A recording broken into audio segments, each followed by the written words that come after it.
in Tyrannosaur, heartbreaking as an alcoholic ex-soldier in Junkhearts, and this week appearing as the hapless Inspector Lestrade in the next Sherlock Holmes picture, A Game of Shadows. In January, he'll be seen in Steven Spielberg's epic adaptation of the First World War tale War Horse, adding another great director to a list, including Mike Leigh, Martin Scorsese and Terrence Malick, of those who recognise the power and subtlety of Marsan's screen presence. And there are a couple of supercharged fairy tales for big kids in the pipeline too, Snow White and the Huntsman and Jack the Giant Killer. Eddie Marsan talked first about working with Spielberg. Steven is still very much a director whose films are character-based. Films like Jack the Giant Killer and Snow White and the Huntsman, although they are character-based, you are subject to special effects and things that you've got no control over. So you really know the context that you're working in. War Horse, I knew the context, I knew the story, I knew the character I was playing, and it was very logical. And he's a very, very supportive director. The camera responds to what you're doing. You're not trying to fit in with a CGI giant.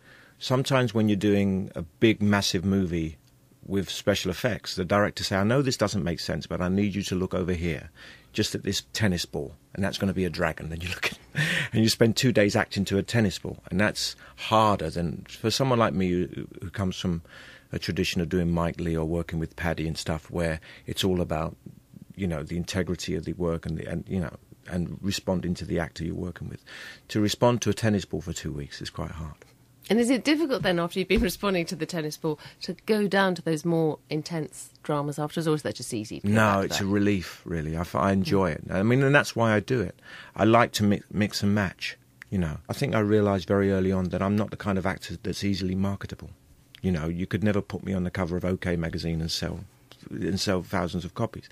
It's a very much comes from a feeling of an insecurity. It comes from none of my family were actors. I have no tradition of that in my family, and I spent the first 10 years of my career being more unemployed than employed. So my whole kind of plan is to be as diverse as possible in order not to be out of work. But in fact, of course, the irony is that you're one of the most instantly impressive presences on screen. I mean, people you know straight away. OK, let's take Tyrannosaur, Paddy Considine's film, in which you play an abusive husband. I mean, within seconds, we don't really know the context at all, but within seconds, admittedly, you do make one of the most unattractive entrances of any character without giving anything away to start with. But, you know immediately that there's a threat there. I mean, you did in Mike Leigh's Happy-Go-Lucky. You could immediately tell the tension. I think I tell you, it gave me a good tip once. I met David Putnam at a do at the Lords when Film 4 was celebrating the success of a number of films they had. And David Putnam gave me a good tip. He said, when you're a character actor, the audience aren't with you all the way. They're with the protagonist. If you're in a film, for instance, with Brad Pitt or Tom Cruise or anything, the audience are following their story. So as a character actor, you have to come in and they have to get you within a second. They have to get you have to give your information over and get off. Why didn't you come to bed? Just cocked out on the sofa. Well, come up now then. I'm all cleaned up now. Get dirty again. Don't. I've got lots to do before I go to work. It's not work. Don't. Well, I'll go and have a wank then.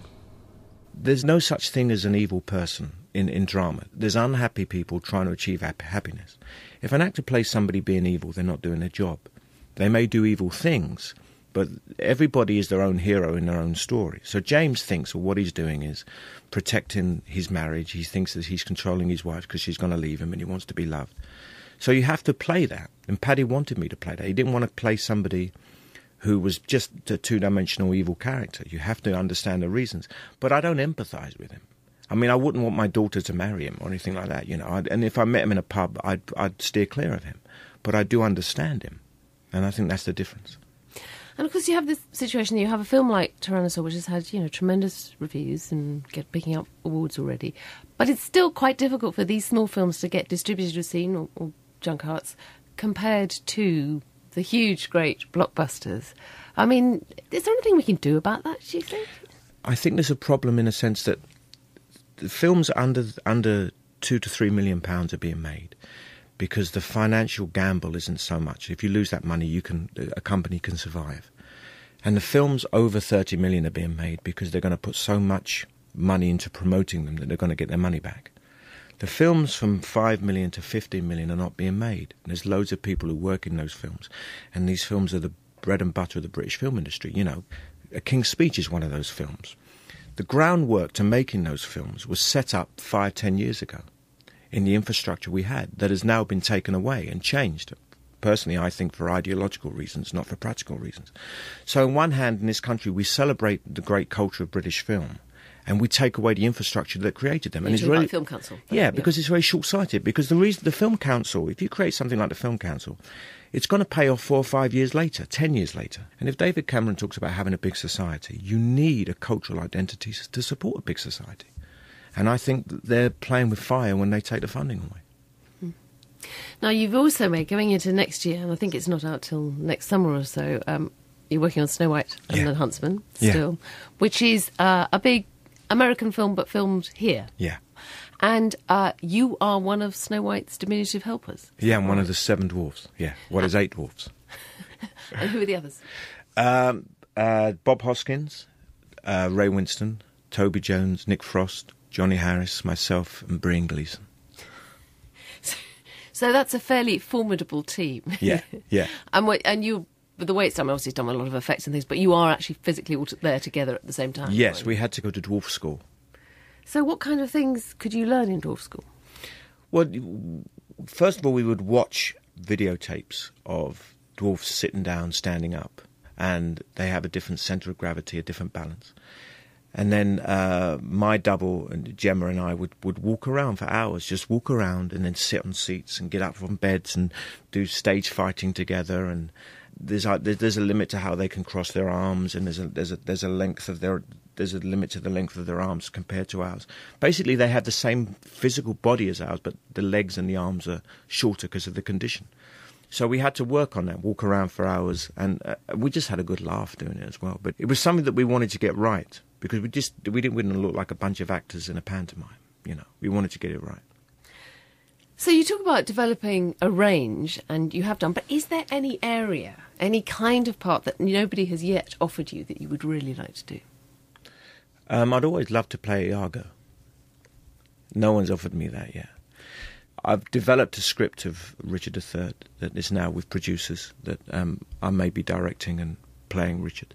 So that's quite exciting over the next couple of years. Mike Leigh read it, and when he read it, he said, "You have to make it," and supported me in it. So this is, I mean, I want to branch out as much as possible. And I think I am, slowly but surely. I've never been an overnight success. Eddie Marsan, and you can catch a tiny glimpse of him in Guy Ritchie's Holmes film, which is out this week, but there's much more of him on show in Tyrannosaur,